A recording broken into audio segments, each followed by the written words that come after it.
भारत और पाकिस्तान का युद्ध रुकने के बाद कुछ लोग कह रहे हैं ऐसा क्यों किया, मोदी जी कमजोर पड़ गए। मोदी जी कमजोर नहीं पड़े हैं, लेकिन कोई और कमजोर पड़ गया है।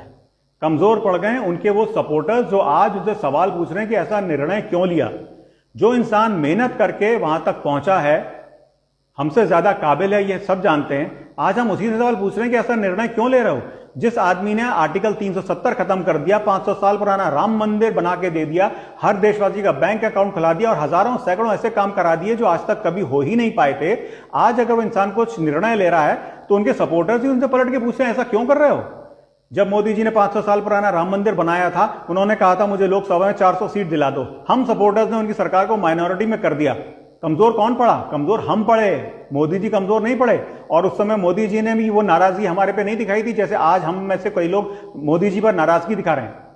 26/11 ताजमहल अटैक के बाद उस समय की निपुंसक सरकार ने कुछ नहीं किया था और आप और मैं सब चुप बैठे रहे थे। क्यों?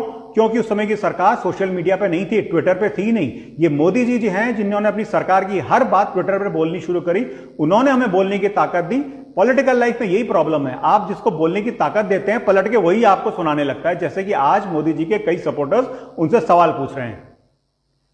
मैं बार बार सुनता हूं लोग कहते हैं इजराइल में ऐसा होता है, इजराइल में वैसा होता है। बिल्कुल सही होता है, इजराइल की बात सही कह रहे हैं, लेकिन उससे पहले बताइए इजराइल की जनता में हमारी जनता में क्या फर्क है?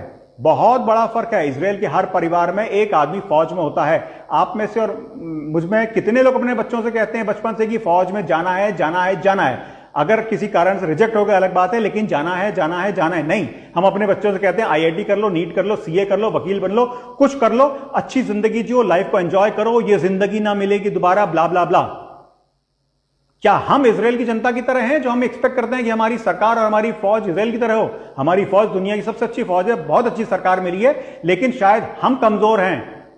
हम इस लायक नहीं हैं कि हम इजराइल की बात कर सकें।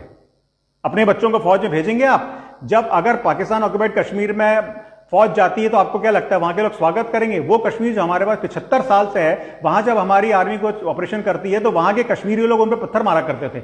जब हमारी फौज पाकिस्तान ऑक्युपाइड कश्मीर में जाएगी तो वहां के लोग हमारे फौजियों को नहीं मारेंगे। कौन मरेगा? दूसरे का बेटा मरेगा, दूसरे का भाई, दूसरे का पति मरेगा, क्योंकि हम अपने बच्चों को तो इंजीनियर, डॉक्टर, सीए, वकील बना के जिंदगी ना मिलेगी दोबारा एंजॉय करवा रहे हैं। पहले अपने बेटे को फौज में भेजिए, उसके बाद सवाल पूछिएगा और उसके बाद कहिएगा कि कश्मीर में पीओके में घुस जाओ। अपने हिस्से का काम तो कर लो। जो दूसरा आदमी अपने हिस्से का काम कर रहा है, करके दिखा रहा है कि मैं कर सकता हूं, उसको करने तो दो। कमजोर मोदी जी नहीं है, कमजोर हैं उनके सपोर्टर्स।